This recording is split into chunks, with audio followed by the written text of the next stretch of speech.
Assalamualaikum warahmatullahi wabarakatuh. Hello everyone, let me introduce myself. I'm Resa Andriani from Minasarana Informatika University. Here I will deliver a speech about smoking in campus area. The number of active smokers in Indonesia is 70 million. That is about 25% of Indonesian population, and that makes Indonesia sit at third place in the countries with the most active smokers in the world. Indonesia only lost to Norway and Myanmar.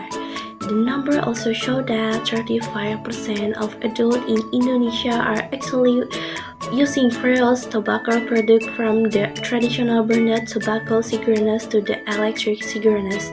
Besides the active smokers, this exposure to the non-smokers, are usually called passive smoking, also high.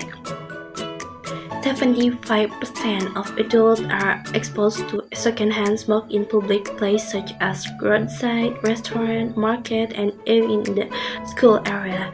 The risk of being passive smoking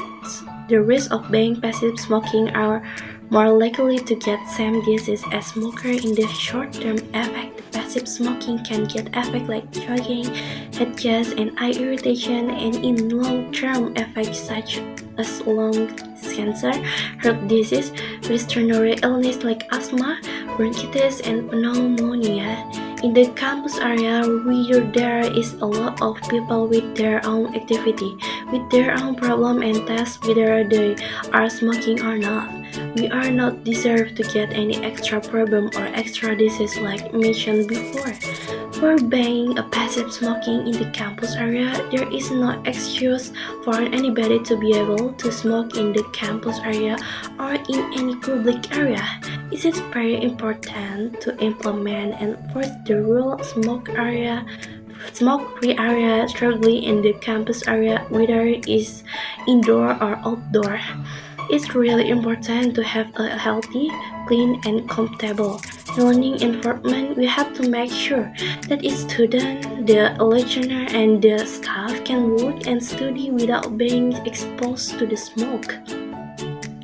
Healthy lifestyle with no smoke can increase a lot of things in our life. In the life of a student, it can increase the concentration during study, which is very important to gather all the knowledge in the class. It can also boost the productivity and creativity for us in the campus. I hope that we all agree that smoking is really bad, whether it is for the smoker or no passive smoker, and the ban smoking in the public area is a must, whether it's in restaurant, market, cafe, mosque, and especially in school and universities area. Thank you. Next. Hi, I'm going to present my second project about question words. So what are question words? Question words are words that we use when we want to get specific or detailed information. The most common question words are called WH question because they start with the letter WH. WH questions are different from yes or no question because we cannot answer them with just yes or no. In English, there are a W word and one H word. They are what, where, why, when, which, who, whom, whose, and how. Let's talk about them one by one. The first one is what. We use what to ask about things of information. For example, what is your name? What are you doing? What is your favorite color? What can also be used to ask someone to repeat something we did hear clearly. For example, what? I can hear you. Or you did what? The next one is where.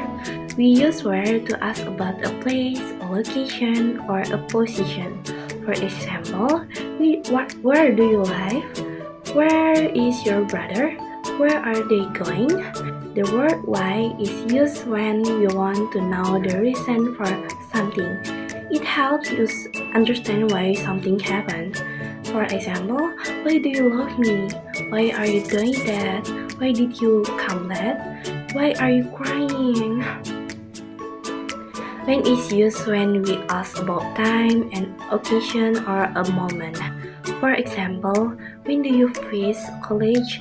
When does the train arrive? When did he leave? He leave? When will the class start? Which is used when we want to choose between two or more options.